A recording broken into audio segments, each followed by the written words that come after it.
Bienvenue sur Africa 24. Dans cette nouvelle édition du QG News, voici les titres de l'actualité. Emmerson Mnangagwa élu président du Zimbabwe dès le premier tour avec 50,8% des voix. Du côté de l'opposition, beaucoup dénoncent des résultats truqués. En République démocratique du Congo, l'Union pour la nation congolaise a ouvert son deuxième congrès ce 2 août. Le parti mené par Vital Kamerhe insiste sur l'unité de l'opposition et surtout sur l'importance de présenter une candidature commune. Et puis en fin d'édition, nous irons à la découverte du rappeur burkinabé Mister Yopi. Après un long séjour en Guinée, l'artiste est de retour sur le devant de la scène avec un nouvel opus. Au Zimbabwe, le chef de l'État sortant, Emmerson Mnangagwa, a remporté la présidentielle dès le premier tour avec 50,8% des suffrages. Un résultat rejeté par l'opposition qui dénonce des chiffres truqués. Les Zimbabwéens s'étaient déplacés en masse ce 30 juillet pour ces élections générales historiques qui devaient marquer un tournant dans l'histoire du pays après les 37 années de pouvoir de Robert Mugabe. Des détails avec Vina Nodin. Au Zimbabwe, le chef de l'État sortant, Emmerson Mnangagwa, a remporté la présidentielle dès le premier tour. C'est ce qu'a annoncé la commission électorale ce 3 août. Il a obtenu 50,8% des suffrages face au leader de l'opposition Nelson Chamisa, qui en a obtenu 44,3%. Le dirigeant zimbabwéen sortant, Emmerson Mnangagwa, du parti de la ZANU-PF, est déclaré président élu de la République du Zimbabwe à compter du 3 août. Il a été élu dès le premier tour de la présidentielle avec 50,8% des suffrages. Le leader de l'opposition, Nelson Chamisa, a obtenu 44,3% des voix. À l'annonce de son élection, le chef de l'État nouvellement élu a appelé à l'unité pour construire un nouveau Zimbabwe pour tous, en saluant un nouveau départ. De leur côté, les partisans du candidat de l'opposition, Nelson Chamisa, dénoncent une élection truquée et partiale. Il n'a pas d'autre chance que de tendre la main à la communauté internationale. Or, l'appel qu'il vient de faire va dans ce sens-là. Il a aussi besoin de l'unité de tous les Zimbabwéens, sans compter ceux qui sont à l'extérieur du pays, qui ont fait les tracasseries et la politique tout à fait chaotique de Mugabe. Emmerson Mnangagwa devient ainsi le deuxième président de l'histoire du Zimbabwe, après Robert Mugabe, qui a dirigé le pays d'une main de fer pendant 37 ans. Ayant hérité d'une situation difficile avec une économie dans le rouge, les défis de celui que l'on surnomme le crocodile sont de taille. En République démocratique du Congo, l'Union pour la nation congolaise, le parti dirigé par Vital Kamerhe, a ouvert son congrès ordinaire. Durant 3 jours, les membres réfléchiront sur le programme électoral et sur l'harmonisation des listes pour les législatives. Le futur candidat veut surtout promouvoir l'unité de l'opposition et dans l'idéal présenter un candidat commun. Les précisions de notre correspondant Jacques Amboka. En République démocratique du Congo, l'Union pour la nation congolaise a ouvert ce jeudi 2 août son deuxième congrès ordinaire. 3 jours de travaux qui permettront au parti de Vital Kamerhe d'établir un programme électoral à défendre au scrutin du 23 décembre. Vital Kamerhe a insisté sur l'unité de l'opposition. Chers collègues Baleine, Félix, Jean-Pierre Bemba, Moïse Katumbi, nous avons une grande responsabilité historique avec l'essaimage des partis politiques. Aucun parti politique à lui seul, surtout avec la loi actuelle, ne peut avoir la majorité pour gouverner. Nous allons gouverner ensemble. L'alternance recherchée par l'opposition passe par son unité, une voix soutenue par l'UNC.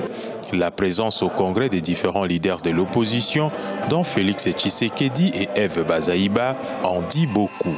Il faudra cependant aller au-delà des discours.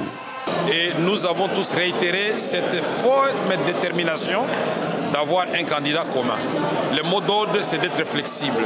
Le mot d'ordre, c'est de comprendre que le Congo, c'est un géant et que chacun peut avoir sa place pour qu'ensemble nous puissions gouverner ce pays. Arrivé en 3e position derrière Joseph Kabila et Étienne Tshisekedi lors de la présidentielle de 2011, Vital Kamerhe entend, s'il est désigné par ses pairs de l'opposition comme candidat commun, hisser la République démocratique du Congo parmi les grandes puissances économiques mondiales.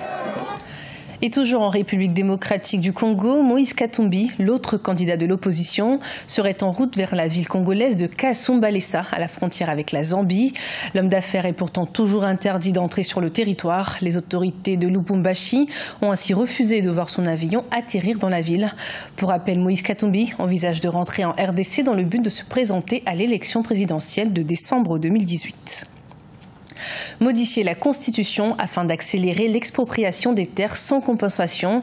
Tel est l'objectif du président sud-africain Cyril Ramaphosa. À quelques mois de la prochaine élection générale, c'est un sujet sensible qui suscite de nombreuses questions au sein de la société civile. Le point avec Solange Dubois. Le président sud-africain Cyril Ramaphosa continue de mener bataille pour l'expropriation des terres arables afin de les attribuer aux populations noires. Le chef de l'État a annoncé une modification prochaine de la Constitution en ce sens. Il est devenu évident que notre peuple veut que la Constitution soit plus explicite à propos de l'expropriation des terres sans dédommagement. Jusqu'à présent, le gouvernement tablait sur une politique de transfert des terres par consensus entre l'acheteur et le vendeur, mais les législateurs ont voté ce mois de février 2018 en faveur de la création d'une commission chargée de réécrire la Constitution pour permettre les transferts forcés sans compensation. Une situation qui divise de plus en plus l'Afrique du Sud. Faire une expropriation sans compensation, ce n'est pas une chose simple à faire avaler à tout le monde. L'ANC est un parti majoritairement noir, pour ne pas dire la majorité écrasante est noire, mais les autres partis sont à l'image de ce pays, c'est-à-dire un petit peu l'arc-en-ciel. Et Cyril Ramaphosa doit bientôt aller chercher une légitimité par les urnes. Et donc se rapprocher de la gauche extrême, ça risque de ne pas être payant à ce moment-là. Actuellement, une grande partie des terres les plus productives d'Afrique du Sud appartient toujours aux fermiers blancs qui contrôlent 73% des superficies arables. Cette réforme opère ainsi un véritable tournant sociétal mais aussi politique et pour certains observateurs, à quelques mois de la présidentielle de 2019, les grandes manœuvres semblent d'ores et déjà commencer. L'artiste burkinabé Mister Yopi annonce son grand retour sur la scène musicale nationale. Rappeur et producteur, c'est en 1999 qu'il débute sa carrière. Très vite, le succès est au rendez-vous dans un groupe de rap et puis en solo. Aujourd'hui, il présente son nouvel opus porté par le single L'Alléluia. Son portrait avec notre correspondant Jean-Paul Ouedraogo. Ancien membre des groupes de rap à succès OBC et La Censure, Jean-Eliott Ilboudo à l'état civil, ou Mister Yopi, depuis qu'il a embrassé sa carrière solo en 2005, est un jeune artiste burkinabé. Riche d'un parcours qui entremêle les études cinématographiques et la musique, c'est depuis l'âge de 14 ans qu'il nourrissait la passion pour la composition musicale.